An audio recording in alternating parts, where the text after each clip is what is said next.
안녕하세요. 저는 서울에 사는 30 초중반인 여성입니다. 얼마 전에 동네 미용실에 머리하러 갔는데 옆 사람들이 유튜브에서 들은 사연 이야기를 하더라고요. 다들 재밌게 듣는다고 하길래 저도 속으로 그게 뭔가 궁금했어요. 한번 찾아서 들어보니 저랑 엇비슷한 사연도 있더라고요. 그래서 저 또한 용기 내어 이렇게 사연 보내게 됐습니다. 지우고 싶었던 기억들을 이곳에 털어놓으면 비로소 새 삶을 살 수 있을 것 같기도 해서요.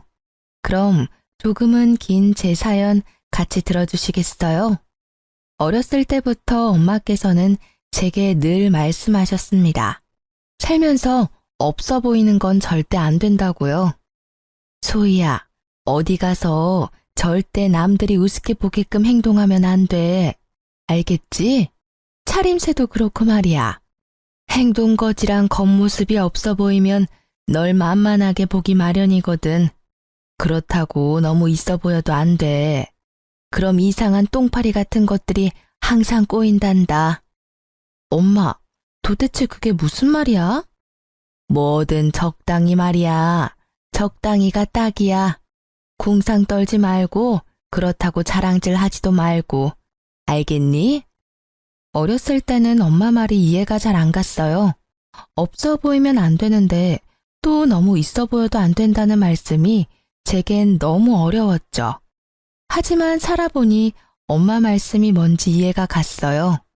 조금 후줄근하게 백화점에 가면 명품 매장에서 무시들 한다잖아요. 밥 먹으러 식당만 가도 조금 편한 옷차림보다 차려입은 쪽이 더 대접받더라고요.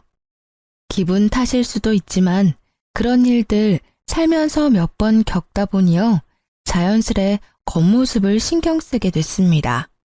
엄청 비싼 명품 옷을 입지는 못해도 깔끔하고 격식 있는 옷차림으로 다녔어요. 늘 주름 한 점 없이 깔끔히 다림질해서요. 그랬더니 주변에서 제가 엄청 잘 사는 집안 딸인 줄 오해를 많이 하더라고요. 특히 오랫동안 다닌 회사에서는 어느 부잣집 차만 딸이라는 소문이 파다했어요. 그래서인지 결혼 정년기가 되니까 천짜리가 엄청 들어오더라고요. 물론 저는 결혼에 관심 없어서 다 거절했습니다. 소희 씨 집이 잘 산다며? 아니요, 그냥 평범해요. 에이, 소희 씨 하고 다니는 것만 봐도 딱 부잣집 공주님인데?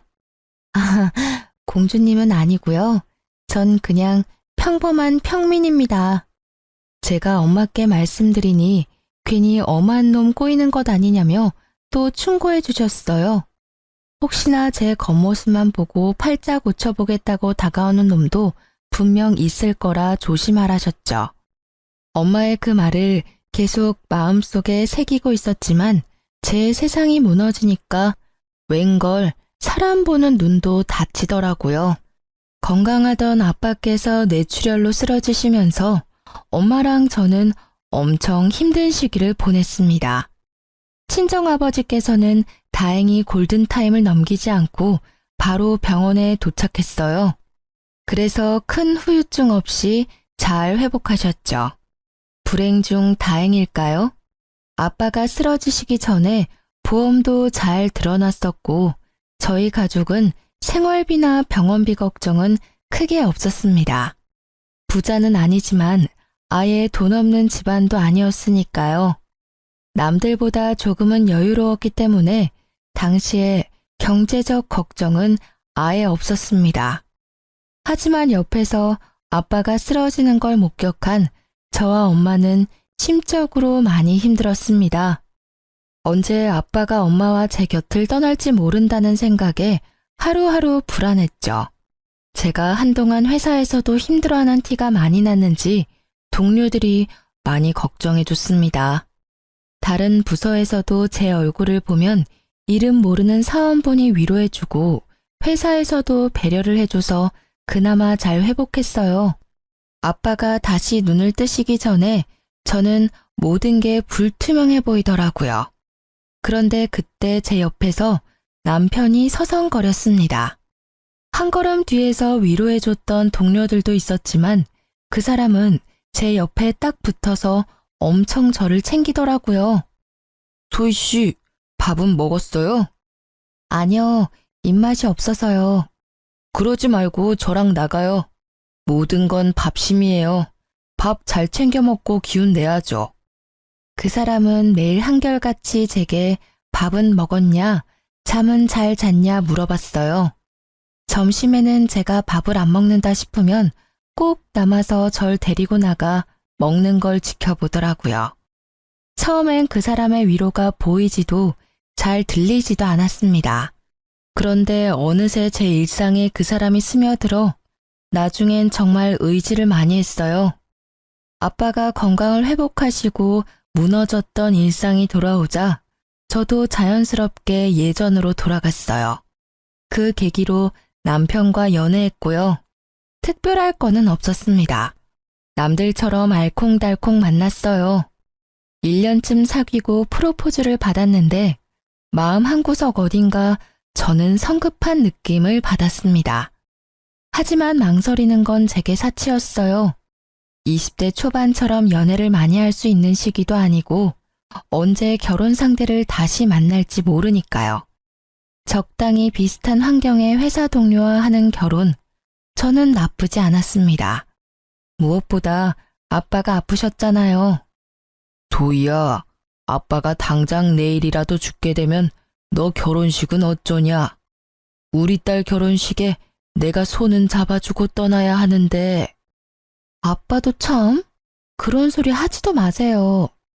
프로포즈 받는데 문득 중환자실에서 의식이 돌아온 아빠와 했던 대화들이 떠올랐죠. 그래서 저는 그와의 결혼을 결심하게 됐습니다. 게다가 제가 힘들 때 옆을 지켜준 사람이니까요. 그와의 결혼 준비는 모든 게 순조로웠어요. 결혼식까지 많이 싸운다던데 저희는 평화로웠죠. 그런데 어느 날 신혼집을 알아보는데 남친이 이런 말을 하더라고요. 자기야, 우리 그냥 장모님 장인어른 댁에 들어가서 살까? 응? 그게 갑자기 무슨 말이야?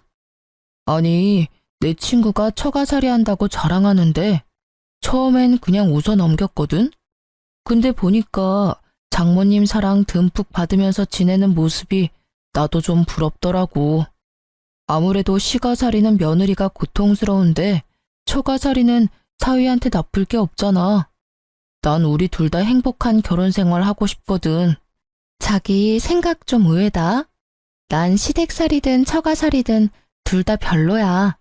각자 다 커서 결혼했는데 다시 부모님 집으로 들어가는 건 좀 아닌 듯해.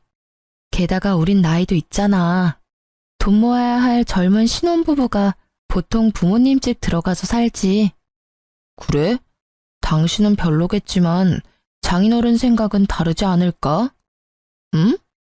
아무래도 한번 편찮으셔서 집에 우리라도 있는 게 든든하실 거야.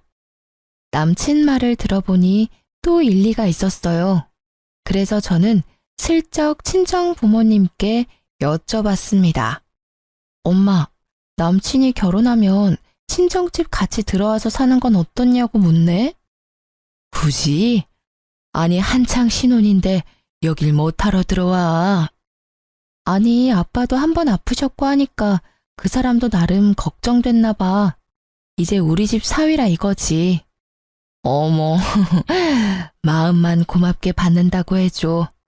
어떻게 그런 기특한 생각을 했대? 요즘 세상이 변하기는 많이 변했나 봐. 네 아빠 들으시면 감동해서 우시겠다. 하지만 신혼부부는 신혼답게 둘이 사는 게 맞아. 나중에 아빠한테도 들으니까 아빠께서도 똑같은 의견이셨어요. 아프면 병원 신세 질 테니 굳이 친정집에 들어오지 않으셔도 된다고 하셨죠. 두 분 다 신혼부부는 신혼답게 둘이 사는 게 맞다고 하셨어요. 그러니까 남친은 못내 아쉬워하더라고요. 처음엔 그 사람이 효심이 가득해 그런 줄 알았어요. 왜 그렇게 그는 아쉬워했는지는 결혼식 후에 점점 깨닫게 됐습니다. 드디어 우리가 결혼식을 끝내다니. 자기야, 아니, 여보, 고생했어. 자기도 고생했어. 우리가 드디어 진짜 부부가 됐네. 결혼식도 문제없이 다 끝내서 다행이야. 아, 후련하다. 근데 당신 어제 잠 얼마 못 자서 피곤하지? 비행기 안에서 자야지. 피곤하지. 나보다 잠 못 잔 건 당신이잖아. 나도 비행기에서 기절할 것 같아. 근데 잠시만. 나 지갑이 어딨지? 지갑? 분명 챙겼는데 안 보이네. 뭐 캐리어에 있겠지? 차 내려서 나중에 확인해야겠다. 저희가 하와이로 신혼여행을 가는데 저는 환전을 넉넉히 해가려고 했어요. 그런데 남편이 카드 위주로 쓰자고 환전하지 말자더군요. 현금은 분실 위험도 있고 카드사 혜택이 많다고요. 각자 카드를 쓸지 아닐지는 정하지 않았었지만 남편이 지갑을 통째로 집에 두고 와서 어쩔 수 없이 여행 내내 제 카드로 다 해결했어요. 조금 더 넉넉하게 환전해 올 걸. 생각해보니까 카드 안 되는 곳 많으면 어떡해? 괜찮아. 거기도 사람 사는 곳이야. ATM기 있잖아. 거기서 현금 뺐으면 돼. 아, 생각해보니까 그렇네. 엄청 걱정했는데 다행이다. 이왕 간 거 돈 걱정하면서 여행하고 싶지는 않았거든. 그치? 오랜만에 가는 해외여행에다가 신혼여행인데 여유롭게 다니는 게 좋지. 자기 미안해. 내가 이렇게 중요한 날 지갑을 깜빡해서. 남편이 지갑을 통째로 두고 왔다고 해서 처음엔 좀 짜증이 났습니다. 카드 한도 때문에 여행에 차질이 생길까 봐요. 하지만 세상이 워낙 좋아져서 카드만 있으면 현금 뽑는 건 일도 아니더라고요. 게다가 지갑이라 다행이지 빡빡한 비행기 시간에 여권 안 놔두고 온 게 어디냐며 저는 좋게 생각하려고 했어요. 그런데 신혼여행 때 남편의 돌발 행동에 깜짝 놀랐습니다. 고의로 지갑을 두고 온 게 아닐까 생각했죠. 신혼여행 첫날 저는 결혼식이랑 장시간 비행 탓에 몸이 너무 고단했습니다. 반면에 남편은 피곤하지도 않은지 일찍 일어나서 산책을 하겠다고 하더군요. 깼어? 산책할래? 지금 몇 시야? 6시 반. 산책하고 호텔 조식 먹으면 딱일 것 같은데. 되게 일찍 일어났네. 미안한데 자기야, 나 지금은 도저히 못 일어나겠어. 조금만 더 자면 안 될까? 그럼 조식은 나 먼저 먹을까? 난 안 먹어도 돼. 근데 혼자 먹을 수 있겠어? 당연하지. 내가 애도 아니고. 혼자서도 잘 먹을 수 있어. 그러니까 걱정하지 말고 자긴 아직 피곤할 텐데 더 자요. 저는 남편이 조식을 먹고 난 뒤 금방 돌아와 저를 깨워줄 줄 알았어요. 그런데 일어나 보니 시간이 훌쩍 지나 어느덧 오후더라고요. 깨웠는데 혹시 제가 못 일어나서 혼자 나간 건가? 아님 무슨 일이라도 생겨서 아직 안 들어온 건가? 별별 생각을 다 하면서 전화를 확인하는데요. 아니나 다를까 문자가 엄청 와 있더라고요. 놀랍게도 그건 남편의 연락이 아니라 카드 결제 문자였습니다. 아주 다양한 금액대가 긁혔더라고요. 처음에는 제가 해외에 있다는 걸 인지를 못하고 정말 깜짝 놀랐어요. 도난 신고를 해야겠다는 생각과 손이 벌벌 떨리는데 갑자기 이곳이 하와이라는 게 떠올랐습니다. 헌데 그것도 잠시 제가 카드를 분실했구나 좌절했는데요. 순간 잠결에 제 카드를 들고 간다는 남편의 음성이 떠오르더라고요. 저는 곧바로 다리에 힘이 풀려 주저앉았습니다. 분실한 게 아니라 다행이라며 혼자 안도를 하다가 아니지, 그게 아니지라는 생각이 들었어요. 제가 호텔방에서 혼자 자고 있는데 남편 혼자 쇼핑을 하고 있는 상황이 이해가 안 갔죠. 그것도 제 카드를 말도 없이 엄청 긁었으니까요. 그 생각이 들자마자 남편에게 전화를 걸었는데 전화를 안 받더라고요. 연락이 계속 안 되니까 남편이 카드를 잃어버렸다는 결론으로 도달했어요. 여보세요? 아니, 제가 신혼여행을 해외로 왔는데요. 카드를 분실한 것 같아서요.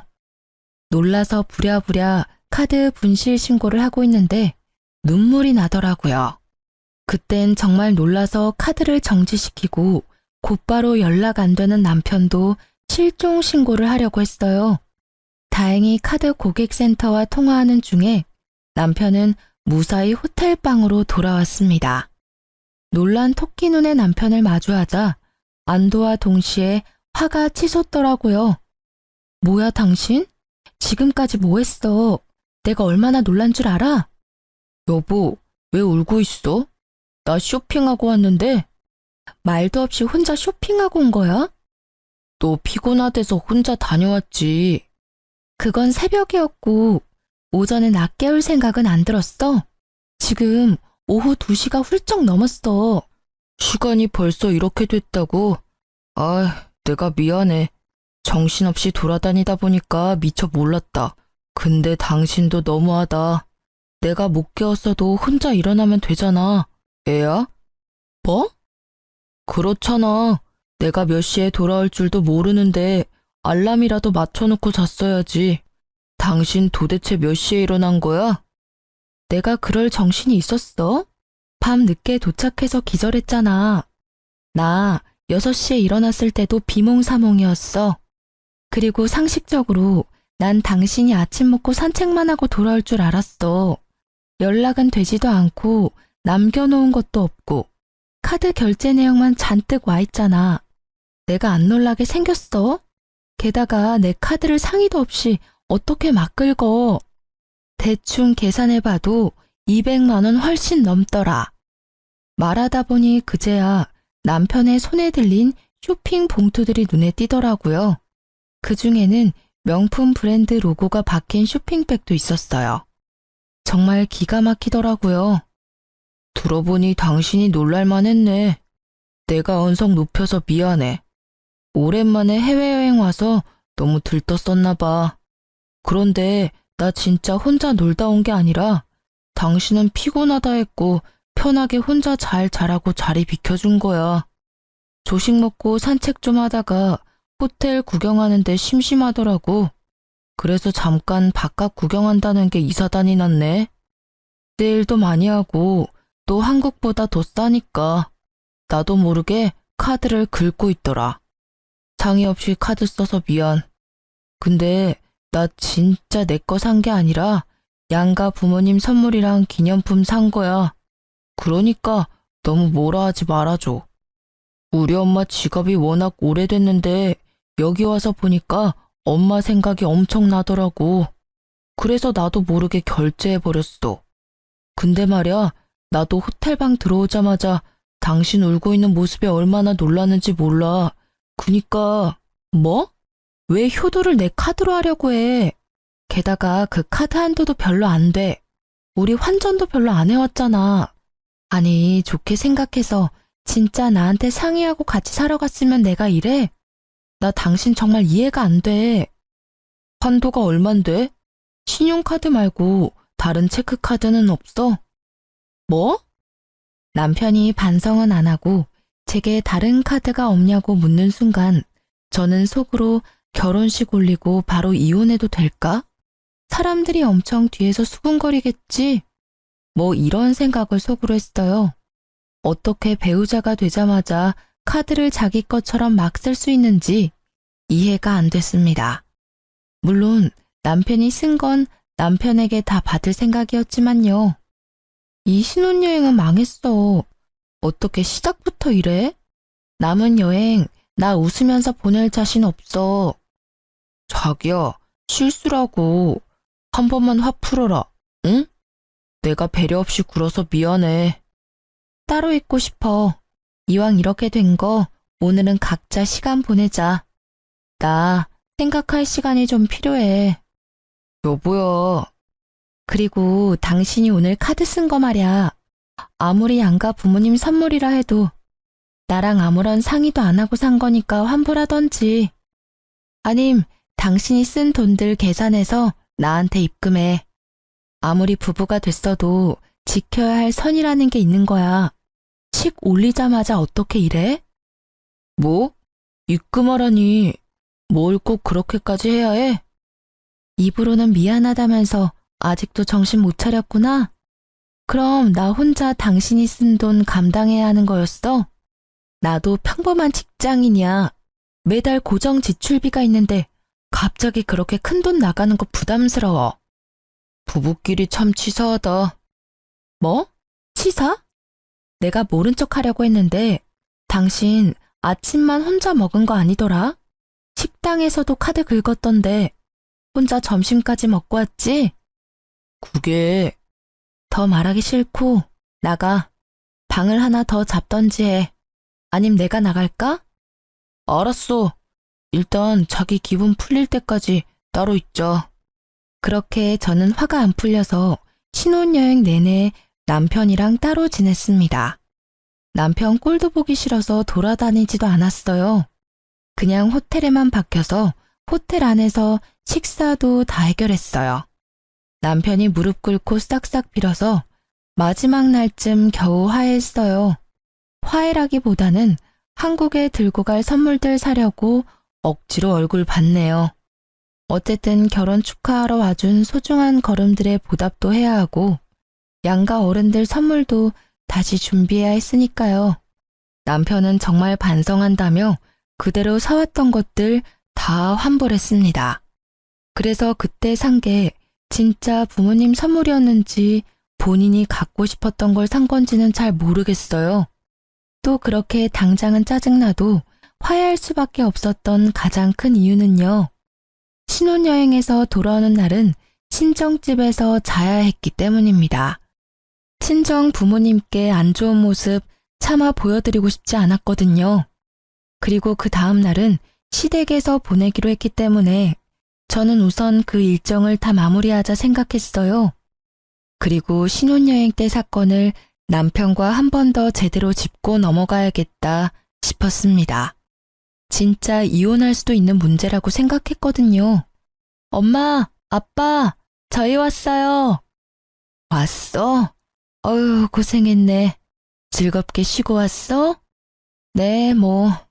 엄마, 그런데 뭘 이렇게 많이 준비했어. 상다리 부서지겠다. 엄청 고생했겠네. 뭘, 아빠가 많이 도와줬어. 뭐 한 건 없지만 우리 딸, 우리 사위 많이 먹어. 우와, 감사합니다, 장모님. 남편은 잠깐 제 눈치를 보다가 밥을 허겁지겁 맛있게 먹더라고요. 그런 남편을 흐뭇하게 바라보는 친정 부모님을 보고 저는 마음이 좀 불편해서 잘 먹지 못했어요. 해외에서 입맛 안 맞아서 고생했어? 사위는 잘 먹는데 넌 왜 그렇게 못 먹었어? 미안해, 엄마. 힘들게 준비하셨는데. 딸이 많이 못 먹어서 속상했구나. 아니, 비행기를 오래 타고 와서 그런가 입맛이 없었어. 속이 부대끼더라고. 약 줄까? 아니, 그 정도는 아니야, 엄마. 나 괜찮아요. 근데 엄마는 이제 괜찮아? 뭐가? 엄마 결혼식 때 엄청 우셨잖아. 아이고, 그러게. 내가 기쁜 날 그렇게 울면 안 됐는데. 예쁜 딸 보내려니 그렇게 속상했어요? 당연하지. 우리 예쁜 딸 시집 보내는데 내가 안 울면 이상하지. 사위가 야속하기도 했지. 엄마는 너 좀 더 내 옆에 데리고 있고 싶었거든. 엄마께서는 갑자기 또 우셨어요. 저는 당황해서 엄마 눈물을 닦아드렸죠. 너무 울어서 남편은 밥 먹게 하고 저랑 엄마는 안방에 들어가서 마저 얘기를 나눴는데요. 엄마, 그만 울어. 나 결혼했어도 집도 가깝고 우리 자주 볼 거잖아요. 그게 말이야, 소희야, 사실 말이다. 엄마께서는 한참을 우시다가 천천히 옛날 이야기를 해주셨어요. 가슴속에 품고 있었던 이야기를 고민하고 또 고민하고 제게 털어놓으셨습니다. 제가 상처받을까봐 지금껏 숨겼었는데 이제는 다 커서 결혼도 했고 진짜 말해줘야 할 것 같았다고 하시더라고요. 뭐? 내가 엄마 딸이 아니라고? 아니긴 왜 아니야. 넌 누가 뭐라 해도 내 딸이야. 그러니까 어쨌든 엄마 말은 내가 친딸이 아니란 거잖아. 저는 2살 때 입양됐다고 합니다. 처음엔 너무 충격이었어요. 입양해서 지금껏 남부럽지 않게 잘 키워주신 부모님께 감사하기도 하고 절 버린 친부모가 원망스럽기도 했어요. 그리고 지금 결혼했으니 이혼을 하든 말든 남편에게도 이 사실을 말해줘야겠다고 생각했습니다. 그렇게 그날 엄마를 껴안고 밤새 울었습니다. 퉁퉁 부른 눈으로 시댁에 방문하니 시모는 둘이 싸웠냐고 물었습니다. 그게 싸우기는 했는데 아무튼 이 눈은 내가 이렇게 한 거 아니야, 엄마. 싸웠다고? 아니 너희 아직 혼인신고 도장도 안 말랐는데 싸웠니? 뭐 때문에? 엄마, 왜 소리를 질러요? 깜짝 놀랐잖아. 어머님, 어제 친정어머니랑 밤새 이야기해서 눈이 이래요. 죄송해요. 보기에 못났죠? 예쁜 모습 보여드리고 싶었는데. 으이그, 그러길래 여기부터 오지 그랬니? 친정부터 가고. 말은 안 했지만 나 서운했다. 친정 부모님은 둘이지만 난 혼자 잤냐. 혼자 외로운 시모부터 챙기면 어디 덧나? 죄송해요, 어머님. 저희가 거기까지 생각을 못했네요. 괜히 저희 돌아오는 날이라고 이것저것 혼자 챙기시느라 힘드실까 봐요. 친정 엄마께서 먼저 친정집 오라고 하셨거든요. 참나, 너네가 결혼한 게 뭐 그렇게 큰일이냐? 다 늙은 내가 다 큰 너네를 챙기긴 뭘 챙기냐? 너네가 날 챙겨야지. 에휴, 됐다. 배고프니 얼른 밥이나 먹자. 아, 네. 뭐하고 서 있냐? 네? 아이고, 배고파 죽겠으니까 얼른 밥 준비해라. 며느리로 방문한 공식적인 첫날이잖냐. 어디 네 요리 솜씨 한번 봐야지. 친정집에서는 상다리가 휘어질 정도로 남편과 저를 엄청 환대해 주셨어요. 다음날 시댁집에서는 환대까지는 아니더라도 환영해 주실 줄 알았거든요. 그런데 오히려 시모는 며느리 됐다고 갑자기 하대하면서 제게 첫 식사 준비해 보라고 하더군요. 정말 황당했지만 일단은 어른이 시키니 열심히 요리를 했습니다. 그랬더니 시모는 입맛에 안 맞는다고 저를 나무랐어요. 어머, 국이 왜 이렇게 짜냐? 완전 소태다. 얘, 너 이런 식으로 국을 끓이면 나트륨 중독으로 우리 아들 명줄 짧아져. 요리 좀 한다고 들었는데 왜 이 모양이니? 너 우리 아들이랑 같이 살려면 나한테 엄청 배워야겠다. 엄마, 맛만 있는데요, 뭘. 자기야, 진짜 맛있어. 반찬도 다 맛있는데. 남편은 제가 혼나는 게 안쓰러운지 그래도 제 편을 들더라고요. 저는 밤이 되어서야 시모의 구박에서 벗어날 수 있었습니다. 요리부터 설거지까지 전부 제게 테스트한다며 절 다 시켰거든요. 어머님, 좀 너무하신 거 아니야? 다짜고짜 여독 풀지도 못한 며느리한테 요리시키셔서 첫날이라 그러시는 거겠지 하고 참았어. 근데 설거지까지 다 나 시키고 자기는 도와주지도 않고. 여독은 친정에서 충분히 풀지 않았어. 당신 남편한테 시어머니 흉보는 건 좀 깬다. 그것도 뒤에서 몰래 말이야. 우리 엄마 아시면 얼마나 충격이시겠어? 입장 바꿔서 내가 장인 장모님 흉보면 좋아? 난 뒷땅 까는 사람 딱 질색이야. 그렇게 안 봤는데 당신 좀 실망이야? 뭐라고? 미안한데 이건 뒤에서 흉보는 게 아니라 당신한테 대놓고 흉보는 거야. 아니, 당신이야말로 입장 바꿔서 생각해봐. 우리 엄마 아빠가 어제 당신한테 사위된 지 첫날이니 요리하고 설거지 해보게 하면 기분 좋아? 그런 취급 받으면 좋겠냐고. 뭔 소리야. 남자랑 여자는 다르지. 뭐가 다른데? 우리 엄마 아빠께서는 당신 귀한 손님 대접해줬는데 난 왜 여기서 찬밥 신세야. 시댁에서 큰 소리 내며 싸울 수는 없으니 남편은 집 가서 다시 이야기하자며 자리를 피했어요. 저는 여러모로 신혼여행 때부터 받은 스트레스에 몸도 마음도 지친 상태였습니다. 게다가 풀리지 않은 여독과 종일 심호에게 시달려 피곤이 몰려오더군요. 잠깐 눈을 붙인다는 게 아예 잠들어 버렸죠. 그런데 깨어보니 또 남편은 제 곁에 없었습니다. 화가 나서 다른 방에서 자나 싶었죠. 물을 마시러 나왔는데 시모랑 남편이 마당에 있더라고요. 저랑 엄마가 둘만의 시간이 필요했던 것처럼 두 모자도 할 말이 있겠지 싶었어요. 그런데 창문 방충망 사이로 들려오는 제 이름에 저도 모르게 귀를 쫑긋했습니다. 가까이 가니 시모랑 남편은 소주를 마시고 있었어요. 자기 예뻐하는 모습이 안 보이는데 제가 쉽게 넘어오겠어? 엄마라도 먼저 좀 잘해줘야지. 안 그래도 신혼여행 때 대판 싸웠는데 엄마까지 그러니까 섭섭하다고 난리잖아. 아이고, 그게 마음처럼 쉽게 되는 줄 아냐? 소위 제가 예쁜 구석이 있어야 예뻐하지. 저는 그 대화에 온몸이 굳었지만 딱 한 군데 손가락은 잘 움직이더라고요. 혹시라도 놓칠세라 곧바로 동영상을 촬영했습니다.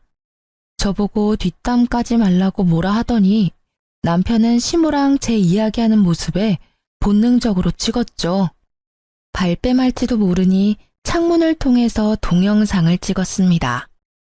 아니, 소위 걔가 애가 예뻐 보이기라도 하면 몰라. 얼굴도 그 꼴이 뭐냐? 안 그래도 못생긴 얼굴 더 못 봐주겠더라. 엄마, 내가 좀만 참자고 그랬잖아. 소위 내 스타일 아닌 거 엄마도 잘 알잖아. 나도 꾹 참는데 엄마도 좀 예뻐해줘. 장인어른 몇 년 전에 뇌출혈 수술했었으니까 분명 오래 못 살 거라 몇 번 말해? 금방이야. 지금 정정해 보여도 2차 뇌출혈 소리 소문 없이 금방 또 온단 말이야. 그럼 그 재산 다 우리 거라고. 그니까 며느리한테 잘해줘. 그래.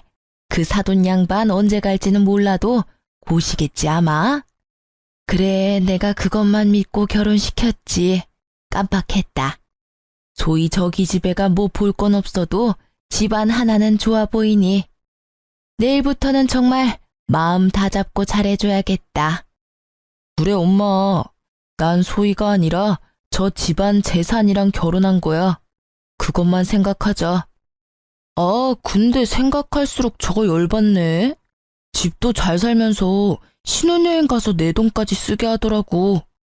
너가 잘 몰라서 그래. 원래 잘 사는 집안일수록 그런 거 칼같이 지키는 거야. 그래? 어떻게 카드 받아내지? 결혼한다고 끌어모았어서 이제 우리 알거지잖아. 너야말로 성급하다 이놈아. 살살 구슬려야지. 그런가? 엄마, 내일부터 살살 구슬려 볼게. 화이팅! 짠합시다 어머니. 이 지긋지긋한 월세집에서 벗어나기 위하여. 알고 보니 이 넓은 시댁 단독 주택도 월세였더라고요. 저는 남편과 시모의 대화에 참을 수 없는 분노가 차올랐어요. 어떻게 저와 제 부모님을 두고 그런 생각을 했는지 치가 떨렸습니다. 남편은 회사에 놔두는 소문을 듣고 제가 잘 사는 집안 딸인 걸 알고 접근한 거였죠. 참 허망했습니다. 저는 속이 뒤집어졌지만 곧바로 티내지 않았습니다. 못된 모자 참교육은 시켜줘야 했으니까요.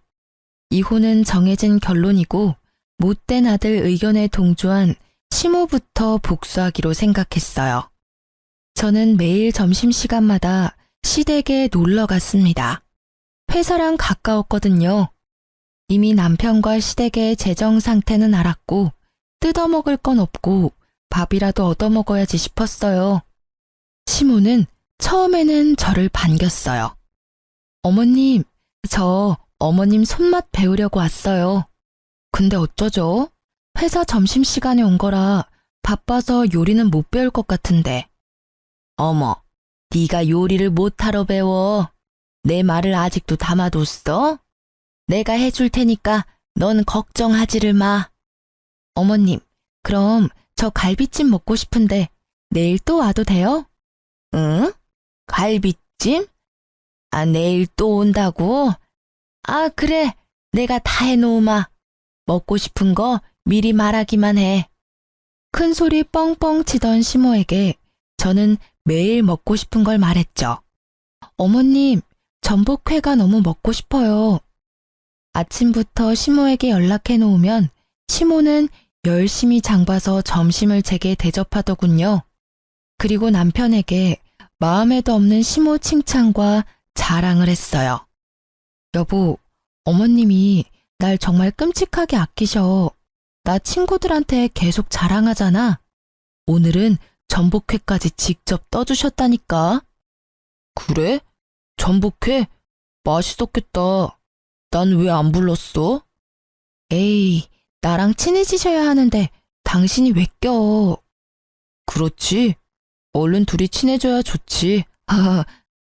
응, 저번에 뭣도 모르고 서운하다고 해서 미안해. 어머님 진짜 좋으신 분 같아. 그치? 사람 겪어봐야 알잖아. 우리 엄마랑 너도 분명 서로 잘 알게 되면 잘 맞을 거라 나도 생각했어. 근데 엄마 용돈 좀 드리는 게 어때? 매일 가서 먹으면 엄마 좀 부담스러우시겠다. 응? 아니지. 어머님 그럼 부담스러워서 나 밥 못 먹이셔. 용돈은 다음에 챙겨드릴 거야. 그래? 떨떠름한 남편의 대답에 저는 속으로 비웃었죠. 그리고 제가 용돈도 안 주고 점심시간마다 낼름 밥만 먹고 가니 이제 시모는 아예 냉장고를 이제 비워놓고 기다렸습니다. 어머님, 냉장고가 텅텅 비었네요. 어쩌지? 내가 장 보러 갈 시간이 없어서 못 봤네. 괜찮아요. 오늘 해물찜이 너무 먹고 싶은데 어머님 힘들까봐 제가 오는 길에 배달 주문해놨어요. 잘했죠? 해물찜? 내가 좋아하는 거 어떻게 알고. 아유, 고맙다. 배달 왔습니다. 네. 헉, 어머님. 응? 어쩌죠? 제가 회사에 지갑을 두고 와서요. 결제 좀 부탁드려요. 그래, 뭐 내가 일단 결제하마. 얼마죠? 네, 59,000원입니다. 거참 되게 비싸네. 그렇게 냉장고를 비워둔 시모를 위해 저는 매일 점심을 미리 주문해서 갔어요. 해물탕으로 시작해서 초밥, 중식, 코스 요리 등등 배달 가능한 비싼 음식들이 많잖아요. 할 수 있는 한 시모를 다 뽑아 먹었죠. 시모는 성질을 참다 못해 한마디 했습니다. 너 용돈 한 번 안 주고 너무하다 정말. 내가 지금 이번 달 식비만 얼마를 쓴 줄 아냐? 어머님, 설마 저한테 쓰는 돈이 아까우세요? 제가 한껏 울상을 짓자 시모는 당황하다가 얼마든지 먹고 싶은 거 말하라고 떵떵거리더군요. 그리곤 친정 부모님한테 가서 시모가 이렇게 잘해준다고 말하라고 시켰습니다. 전 당연히 그러겠다고 말했죠. 그리고 이 말을 덧붙였더니 시모가 개거품을 물었어요. 저는 친부모가 누군지도 모르지만 지금 너무 행복해요. 양부모님도 모자라서 시어머님께도 이렇게 사랑을 받으니까요. 전 정말 복받은 사람이에요. 뭐? 뭔 소리냐 그게? 너 니네 부모님 친자식 아니냐? 네, 저도 얼마 전에 알았어요. 저 어렸을 때 입양하셨대요. 너 왜 그 중요한 걸 숨겼냐? 진짜 네가 친자식이 아니라고? 본색을 드러내는 시모에게 저 또한 이제 숨기지 않고 발톱을 드러냈어요. 왜요? 그게 뭐 어때서요? 정신 차려라. 아니 양부모가 너한테 뭐라도 남겨주겠냐? 너 정말 무서운 애구나. 이거 사기 결혼이야. 결혼 전에 말했어야지. 이혼이라도 할까요? 당연한 걸 물어. 이 괘씸한 것. 시모는 이혼 소송할 거라며 제게 각오하라더군요. 너 미쳤지? 감히 날 속여? 퇴근하고 남편에게 물어보니 생각이 같다 하더군요. 이미 제가 말하기 전에 시모한테 들었는지 얼굴은 울그락불그락 했습니다. 역시나 제가 속였다고 사기 결혼이라고 시모와 비슷한 반응을 보였죠. 그래서 저는 남편을 데리고 친정 부모님께 같이 가서 이혼 말씀드리자고 말했어요. 마지막 예의는 갖춰달라고요.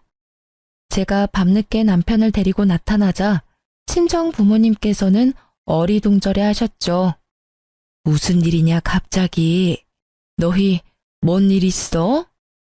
걱정스러운 얼굴을 한 부모님께 저는 물었어요. 엄마 아빠, 저 할 말 있어요. 죽어서 유산 남기지 말고 지금 정신 운전할 때 저한테 유산 남겨주세요. 저 친딸 아니잖아요. 그래서 걱정돼요. 아무것도 못 받을까 봐서요. 아무것도 모르는 친정 부모님께서는요.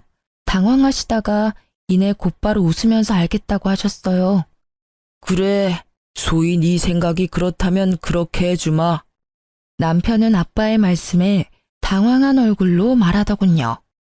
아니, 친딸도 아닌데 정말 얘한테 재산 남겨주실 거예요? 얼마나요? 친정엄마께서는 남편의 속보이는 말에 놀라신 얼굴이었죠. 자네, 뉘앙스가 좀 그렇네. 우리가 소희한테 재산 주는 건 당연한 거 아니겠나. 우리 마음으로 낳은 딸인데 누가 뭐라 해도 소희는 내 딸이야. 남편은 친정 부모님의 태도에 놀라서 태세전환했어요. 여보, 정말 감동이다. 장모님, 장인어른, 그동안 우리 소희 이렇게 예쁘게 키워주셔서 감사합니다. 앞으로는 제가 소희 지키겠습니다. 웃겨? 네가 뭔데 날 지켜? 난 내가 지켜. 엄마 아버지, 저 재산 필요 없어요. 아까 한 말은 진짜 재산 받으려고 한 말 아니에요. 저 멀쩡한 직업도 있고 모아둔 돈도 충분해요. 지금까지 키워주신 것도 너무 감사하니까 절대 저한테 유산 남기지 마세요. 그게 뭔 말이야, 여보. 받을 건 받아야지. 그래, 너 받을 건 받아야지. 잘못했으면 벌은 달게 받아야지. 저는 친정 부모님께 시모와 남편 동영상을 틀어서 보여드렸어요. 남편 놈은 자기 목소리와 자기 엄마 목소리가 흘러나오자 무릎부터 꿇더라고요. 사실 제가 혹시 몰라 2시간 전에 친정아빠한테 충격받지 마시라고 미리 귀뜸해 드렸었습니다. 이렇게 할 건데 놀라지 마시라고요. 아버지께서는 기다렸다는 듯 남편의 뺨을 날렸어요. 감히 내 귀한 딸에게 상처를 입혀? 잘못했습니다. 그런 의도로 한 말 전혀 아니에요. 나 자네한테 단 한 푼도 안 줄 거야. 쉽게 안 죽어. 죽더라도 이혼하는 거 다 보고 죽을 테니 걱정 말게. 엄마께서는 손에 집히는 대로 남편에게 물건을 던지셨어요. 당장 나가. 내 집에서 당장 꺼져. 소송을 해서라도 이 부분 바로 잡을 거야. 네 놈, 네 엄마, 내가 가만 안 둬. 그렇게 남편 놈은 쫓겨나고요. 아빠와 저는 엄마를 달래드렸어요. 시모는 얻어맞고 남편을 보고 또 불이 나게 다시 남편의 손을 끌고 친정집으로 달려왔죠. 아이고, 사돈어른 잘못했습니다. 술김에 헛말이 나왔어요. 내가 이놈의 술을 끊어야지. 내 아들은 못난 애미 말에 맞장구 친 죄밖에 없어요. 아들이 정말 소희를 사랑하고 있습니다. 그렇지, 아들? 네, 맞아요. 저 정말 소희 사랑합니다. 손이 발이 되도록 빌면서 시모와 남편은 한 번만 봐달라고 했습니다. 한 번 속지 2번 속겠어요? 너 보니까 왜 처음부터 처가살이 타령한지 알겠다. 소름 돋아. 우리 엄마 아빠 집에 들어와서 무슨 짓 하려고 그랬니? 절대 아니야. 소희야, 그런 거 절대 아니야. 변명은 법정 가서 하던가. 저와 친정 부모님은 끝까지 그 둘을 외면했습니다. 나가라고 끌어내도 안 돼서 경찰까지 불렀죠. 그렇게 결국 이혼 소송은 제 승리로 끝났습니다. 명확한 유책 사유가 남편에게 있었으니까요. 시댁에서 찍은 동영상 증거도, 신혼여행 때 진상짓했던 카드 내역서도 제게 유리하게 작용했어요.